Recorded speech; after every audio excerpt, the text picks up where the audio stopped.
નમસ્કાર. વાવ વિધાનસભાના તમામ મતદાતાઓએ પ્રેમ, આશીર્વાદ અને સહયોગ આપ્યો એ સૌનો ખૂબ હૃદયપૂર્વક આભાર માનું છું. સતત પહેલા રાઉન્ડથી કોંગ્રેસ પક્ષના ઉમેદવારની લીડ વધતી હતી.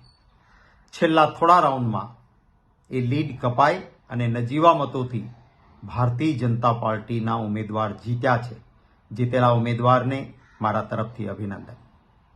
અમે થોડા મતોથી ન જીતી શક્યા એનો રંજ જરૂર છે, પરંતુ હાર અને જીત એ લોકશાહીમાં થયા કરે.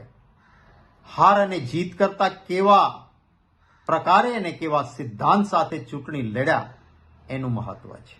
હું કોંગ્રેસ પક્ષના તમામ કાર્યકર્તાઓ અને નેતાઓને ખૂબ અભિનંદન આપું છું, હૃદયપૂર્વક આભાર માનું છું કે એક ટીમ કોંગ્રેસ તરીકે બધા સાથે મળીને વાવ વિધાનસભાની ચૂંટણીમાં સૌએ મહેનત કરી અને લોકોએ પણ તમામ જ્ઞાતિ, વર્ગ, જાતિના તરફથી પ્રેમ, સહયોગ અને આશીર્વાદ આપ્યા. એ સૌનો પુનઃ આભાર માનું છું.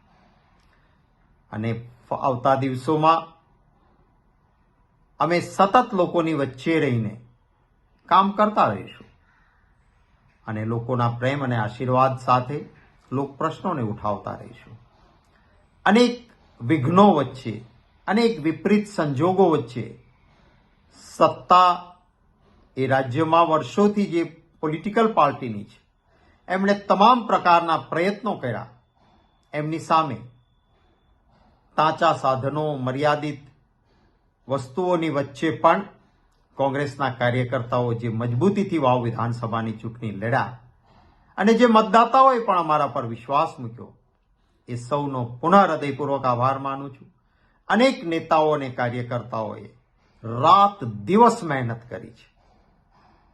શામ, દામ, દંડ, ભેદ સામે હોય એના સામે નિષ્ઠા અને પ્રમાણિકતાથી ડગ્યા વગર બધાએ મહેનત કરી છે.